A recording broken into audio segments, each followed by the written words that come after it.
Emma is old enough now that she is reading from my book collection. And my father's. And her father's book collection. I don't like mine anymore. Hers are for young people. She is 12 going on, I don't know, 80? 30? 12 going on 50. That's your age. She likes to read my books. So, long time ago, I read these Mindy Starnes Clark books, which are mysteries. The Trouble with Tulip. It's from the series called Smart Chick. It's called The Smart Chick Mysteries. The Smart Chick Mysteries. So there are 3 books in the series. The Trouble with Tulip, Blind Dates Can Be Murder, and Elementary, My Dear Watkins. So Jo Tulip has an advice column where she tells you what to do if you need to clean out your toaster oven or how to avoid bruising your fruit. Dear Tulip, my husband works as a funeral director and has to comfort people a lot, so he's always coming home with women's lipstick stains on his collar. What's the best way for me to get them out? From Stumped in Sarasota. Dear Stumped, lipstick creates an oil-based stain, so water will only make it worse. Try rubbing in some vegetable oil and letting it sit. After 20 minutes, sponge the area with some ammonia, then finally scrub with some dish soap. Launder as usual. And may I add, be a smart chick. Ask other funeral directors' wives if they're facing the same laundry problem you are. If not, then you might need to wise up and realize that your husband's idea of giving comfort to the bereaved is dead wrong. Ick. So, in addition to writing these books, she also actually wrote a blog. She hasn't updated it since 2009, but it has been active. Well, it was active for quite a while. There's quite a few entries, and it's, It's actually pretty helpful. Jo Tulip is getting married. One of her most loyal followers, Edna. Shows up dead. Yes, and they decided that Edna had accidentally poisoned herself by mixing together ammonia and bleach. But Edna wouldn't do that because she reads Trouble with Tulip, or she reads Tulip's blog. So that wasn't reasonable. So, even though the authorities decided that they were going to just list it off as an accidental death, Tulip decided to investigate right after her fiancé leaves her on the aisle. So, we get to spend the rest of the book finding out who killed Edna and why her fiancé did not show up for the wedding. It's a multi-point of view book, but it does it in such a way that you just feel like you're following characters in a movie. So we get the perspective of Jo and her good friend Danny about this murder and about Jo's impending marriage. Book 2, Blind Dates Can Be Murder. She starts going on blind dates. Fun. One of her blind dates catfished her.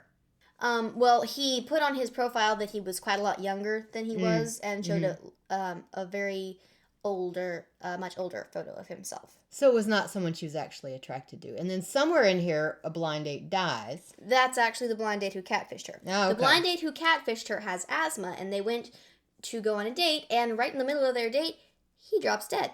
You want to know why? I'll tell you why. His asthma inhaler, empty. Whoops. He had actually gotten his prescription earlier that week, I believe. So it should not have been empty by that point. So Jo has to go out and find out why her date dropped dead. And here we have, and she actually finds herself in the middle of a murder investigation. Of course. I love this kind of book where it's a murder mystery, but there is a romantic subplot. I don't want it to be romance with a side of murder mystery. I want it to be murder with a side of romance. Maybe even the romantic interest getting almost killed or killed. That's Maybe good too. two people who love each other murdering each other. Would that be lovely? Now that would be interesting. That is a very interesting book idea. But another thing here is this actually does clue into a very overused trope, which is male best friend falls in love with female best friend. Very Hallmarky theme there. It's very overused, and yet it is one of the most best-selling ways to have a book. Well, we all like the idea that you already knew your one, but you just didn't see him. It gives you hope when there's nobody else to look for. But I do have to say, sometimes this kind of thing is good, especially when paired with a male and female best friend who are not at all romantically interested in each other. That evens it out and makes the playing field a lot less bumpy and full of plot holes.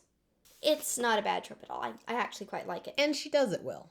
Mm-hmm. That makes a difference. She does it very well because it doesn't really build up. The first book is literally mostly only about the murder and Joe being left at the aisle. So you don't get the best friends dating each other plot at all until book 2. That's nice. We like that. We like a slow burn. And finally, we have the last book, Elementary, My Dear Watkins. I think this part right here sums it all up. I'd like to live happily ever after. If only I could figure out who's trying to kill me. So now Joe is the subject of a murder. We hope she doesn't get X'd by the end of the book. I mean, why would But it you is do the that? last in a series, so you could. What you need to know about this one is, so he is across the world in Europe, and she is in America, and she's getting emails like, if I know someone's in danger and is going to die, what should I do? And also, how do you fix a dirty toaster oven? That's very important later in the book. So it's kind of confusing her and worrying her too. So when she goes back to her, when an attempt is made on her life, she and Danny are both worried because she's wondering if that was what the email was talking about. So does someone know what's happening and this person is not sharing with me? And I'm about to be murdered because they won't tell? Never fear, she's up to the task. Always is. Always will be. All right, and she's written some other books. We'll link these 3 and maybe some others too that she wrote because she's a good author and she doesn't waste a lot of time. Mm-hmm. She just gets right to the meat of the matter. And yet it doesn't sound or feel rushed at all, which is good. It's got a nice pace. Mm-hmm. So until we see you again, Make sure to make time for reading a good book.